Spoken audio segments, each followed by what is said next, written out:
Welcome to the 222nd episode of the Reading and Writing Podcast. I'm your host, Jeff Rutherford. Stay tuned for my interview with Jennifer Foehner Wells, author of the science fiction book Remnants, Confluence Book 2. Stay tuned for the interview.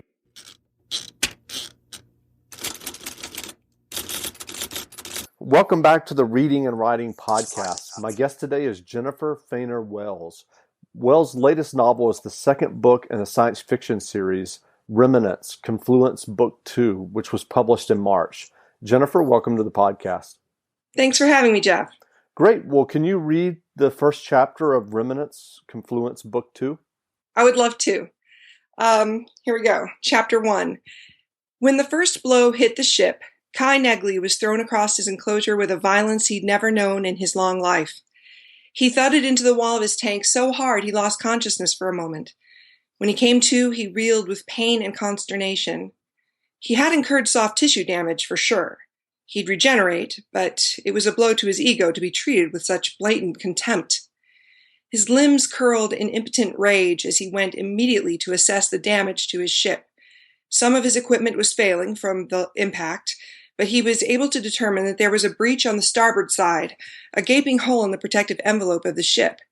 If there had been sectillions still alive on board, thousands would have met dusk from explosive decompression. He was incredulous. This was a science vessel. It was unthinkable to damage a functional ship so wantonly. He itched to retaliate, but of course he had no recourse, and they knew it. Without a commanding officer, he was powerless to do anything but endure this insult. They'd made their point. Perhaps they'd thought that he'd change his mind under threat. He would not. He set several thousand cadres of microscopic escutcheon squillae to move into the damaged areas. It would take years for them to close that gap, harvesting material from other areas of the ship molecule by molecule, but if anyone could guide them to such a feat, it was Kai Negley. Then he saw it. Red light in his peripheral vision. He rotated his funnel to change direction and froze in place, his eyes widening. They wouldn't dare. A laser was shining through the opening they'd created in the hull of the ship. They were slicing open his enclosure. He trembled with horror. How could they even contemplate such an action? Because he'd refused them? They would kill him for that? Why not just let him be? Move on. He had to verify it with his own eyes. He jetted closer to that end of his habitat. Without the tough exterior of the ship in the way and the escutcheon to reform over the cuts, there was little to impede the laser. The line they were scribing was moving fast, and water was already spilling out of the opening. He marshaled every squillae in the area to converge on the line already cut to rebond the material. They moved en masse, but were caught up in the flood of escaping water, carried away to be lodged within shards frozen in the vacuum of space. Nothing could save him. He had nothing left. He was powerless to stop them. Perhaps they expected him to capitulate now, but he would never cooperate with thugs like this. This kind of behavior was beneath him.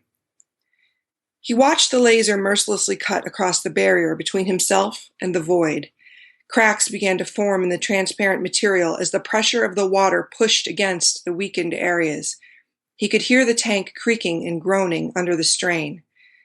He never would have guessed he'd meet dusk in this manner. Suddenly, it gave way. He didn't even fight the rush of water. The sluice hurled him through the line of the laser itself. He barely registered the pain of amputation as he flipped end over end, his remaining limbs reaching out and finding nothing to cling to. He was thrown clear of the ship, his mantle fluttering with no water left to push against. The last thing he saw, before dusk settled over him, was the portcullis initiating a jump sequence and leaving him behind. Great. Well, if someone listening hasn't heard about Remnants yet, how would you describe your new novel? The first book is really sort of an introduction to the characters and an introduction to the world and a discovery sort of novel. And this book is sort of a journey adventure, I would say. And do you remember the original idea or impetus that led you to writing the Confluence series? Yeah, I wanted to write something that was, I wanted a fish out of water story. I knew I wanted to write something that was contemporary science fiction. So these are sort of, it actually takes place in 2017. That was when I said it. I wanted to write something that was in a similar universe to our own, but slightly different. So in the story of my world, a lot of people's conspiracy theories are actually real. I guess I wanted to be able to make contemporary jokes. So that was one of the main reasons why I wanted it to be contemporary, and also because that just isn't done very often. And I wanted it to be near Earth. So I just sort of started from there, and I don't know. I guess that's where I started from. Okay, great. Well, what has your writing journey been? Have you always loved writing? I remember being in fourth grade and going to a young authors conference. Yes, I have always wanted to be a writer. I remember kind of having an existential crisis in eighth grade because I knew I wanted to be a writer so badly, but I just didn't think I was creative enough at that age. I was just kind of felt like I was doomed. So, but ultimately, time proved my young self wrong, I guess. And what kept you going over the years as you started writing more fiction and novels? What kept me going? I don't know. I think novelists have maybe a tragic need for completism to finish what they started. If I don't finish projects that I start, I feel a vague sense of unease until it's complete. So there's that going for me. Also, I just you have to enjoy the process, I think, to be really successful at it. And I don't know, you have to have a lot of just sort of persistence. Sure. So what led you to self-publishing your novels? Had you gone after traditional publication? What was that process like for you? Well, that's interesting. I originally intended to self-publish, and I took Fluency, my first book, to my critique group that I belonged to at the time, a local group, and they read it and critiqued it. And one of the people in that group whose writing I respected, and who I trust as a friend, sort of pulled me aside and said, if you don't try traditional publishing with this book, I think you'll be selling yourself short, because he said that he thought that it merited that. So I went ahead and tried for a while, and I sent out query letters, dotting every I, jumping through every hoop, to all the top literary agents who represent science fiction, and I never got a reply. So I sort of I found the process just frustrating, and I didn't want to go farther and farther down the list until I ended up submitting to small publishers who weren't going to be able to give me any more, or possibly give me less than self-publishing could. And I just decided to just go forward and with my original plan, and I did. And surprisingly, it was amazingly successful. And I don't know how it happened. I don't know what people ask me all the time how I did it. I really don't know. But yeah, it turned out for the best. So, and now I've gotten traditional publishing deals with it. Fluency has been translated now into 3 different languages and is being published in 3 foreign countries by traditional publishers. That's great. Well, I noticed that you mentioned in a recent blog post that pre-orders hurt indie authors, and you also weren't doing a book launch party or a cover release. with a bunch of publicity. What have you found works for you in terms of marketing your own books? Wow, that is a great question. And it's something that I've been working on trying to figure out for the last, 2 years. It The thing that seems to work the best is the thing that works the best for all indie authors, which is getting a book bub. Or if you're lucky enough to capture Amazon's attention and they give you little pushes, which I've been fortunate enough to receive, those things help tremendously. Those things aren't always in an indie author's control, though. Right. BookBub doesn't always accept everyone's submission. You don't always capture Amazon's attention. You have to sell a lot of books to get a push from Amazon. They have to see that you're already a proven earner. So, other things that a lot of indie authors that have tried, that I have tried, have not worked for me. Things like Facebook marketing. That really, I was breaking even, and that's not good enough.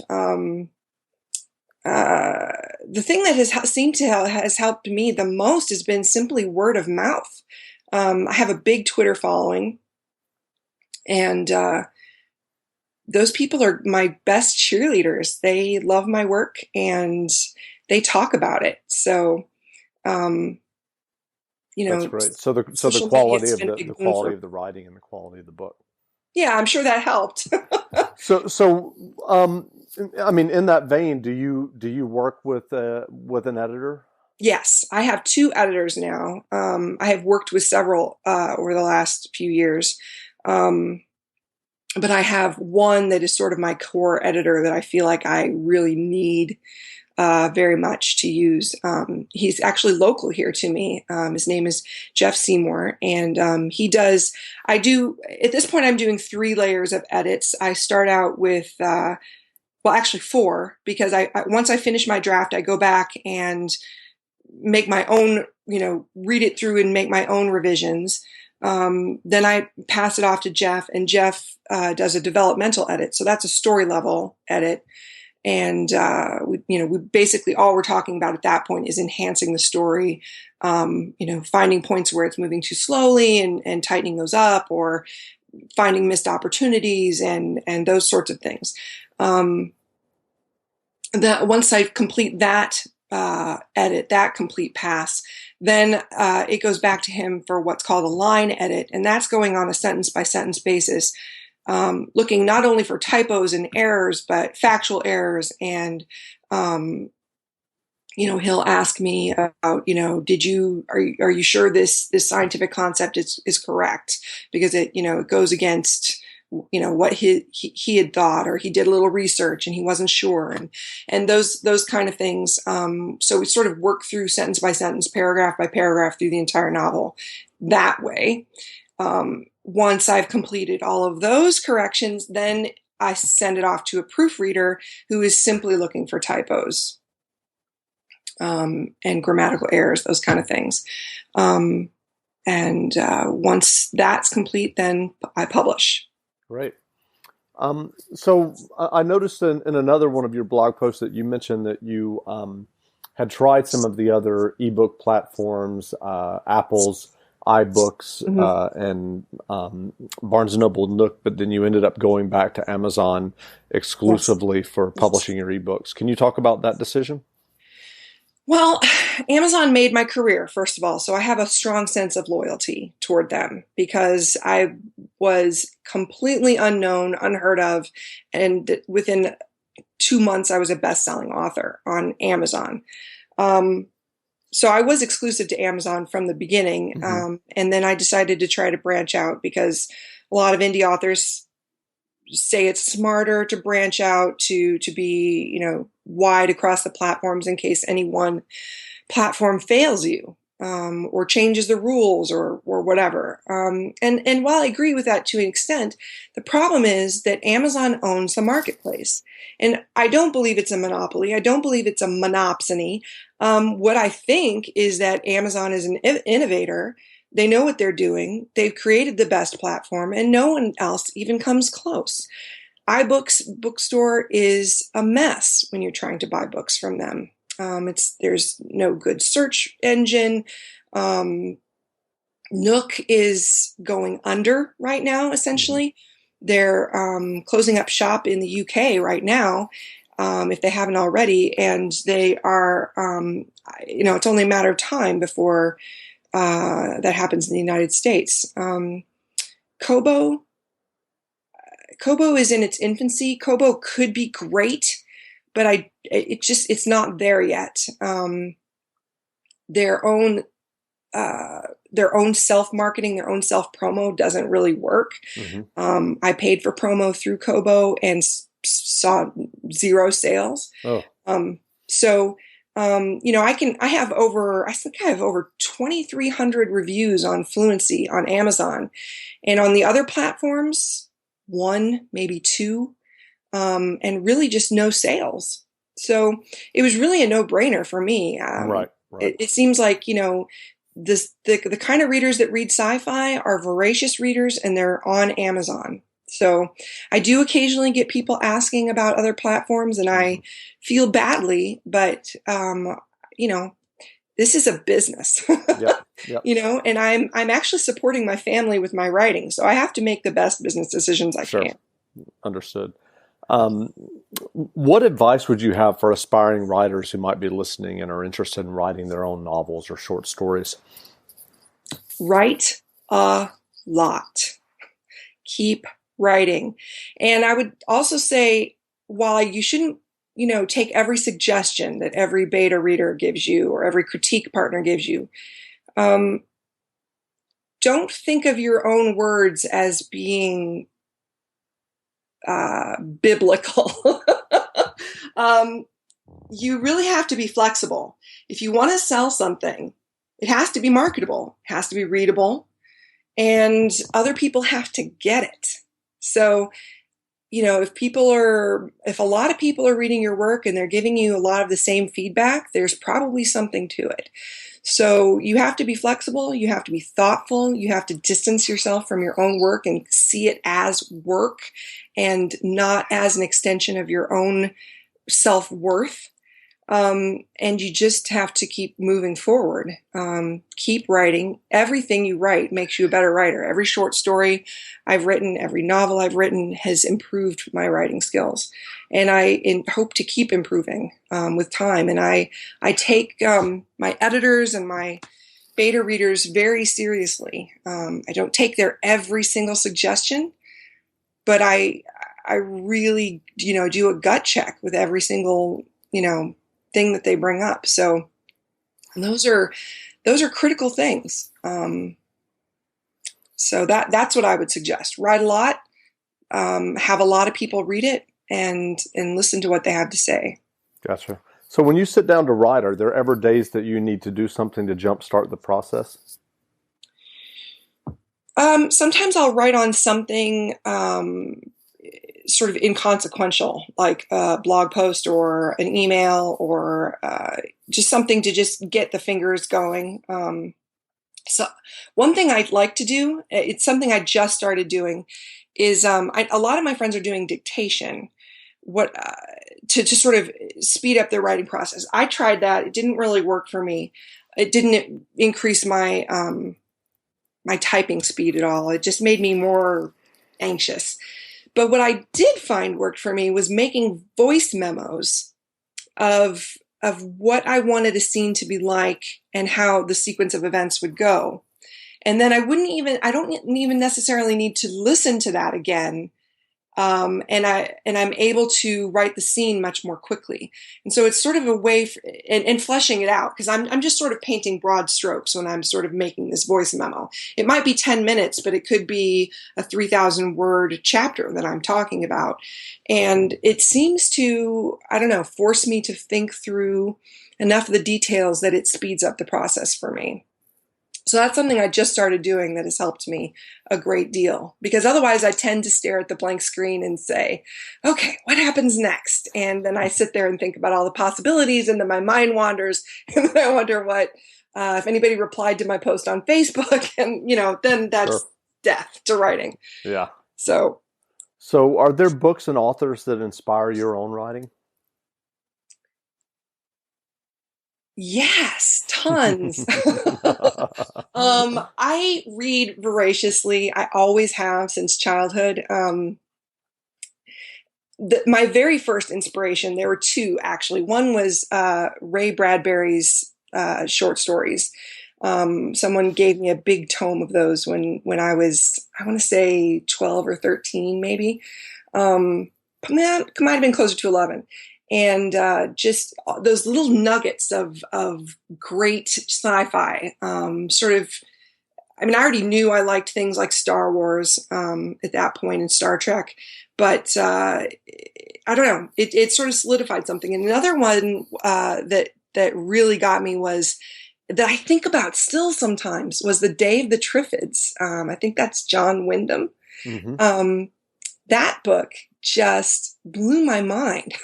The idea of sentient plants rattling around and orchestrating world destruction, that blew my mind, and I loved it. I still think about that book sometimes. So those were my first two earliest influence. But now, things I'm reading now that I love are the Expanse books. I love Nick Webb's trilogy that he just came out. The first book is Constitution. The second book is Warrior, I think. The third book is Victory. And I'm just about to read Victory. So I've been really enjoying those recently. Right now I'm listening to an audiobook of The Magicians, and I'm reading a Critique Partners book. So great. So are you working on another novel now? Yes. As sort of a bridge, I've been working on and off on an unrelated novel, but I'm about to dive back into book 3 of the Confluence trilogy and get started on fleshing that out, making my outlines, and get started with the writing. Great. Well, where can people find you online if they're interested in learning more about you and your novels? My website is jenthulhu.com, JENTHULHU. And you can also find me on Twitter at jenthulhu, JENTHULHU. And I'm also on Facebook as Jennifer Foehner Wells. Great. Well, again, we've been speaking with Jennifer Foehner Wells. Her latest novel, Remnants Confluence Book 2, is available now as an ebook, so go buy a copy. And Jennifer, thanks for doing this interview. Thanks for having me, Jeff.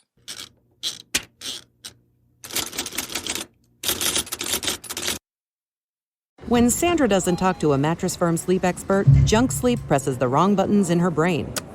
And Sandra presses the wrong buttons in the elevator, leading to a dreadful journey for her and the accountants now headed up to floor 42. 7, 8, 9... While Sandra avoids eye contact, let's reflect on how a better mattress would have led to real sleep. If you need real sleep, head to Mattress Firm and unjunk your sleep today. It's Black Friday now at JCPenney. Starting Friday, shop thousands of Black Friday deals across the store while they last. Our Yes Please diamonds are only $19.99 each. Bundle up the family in jackets under $25. Plus, update with cookware and cutlery, now $9.99 each after $10 mail-in rebate. These deals are yours for the gifting. Happy Black Friday, JCPenney. Offers valid on select items 11/19 through 11/21. Conditions and exclusions apply. See store or jcp.com for details.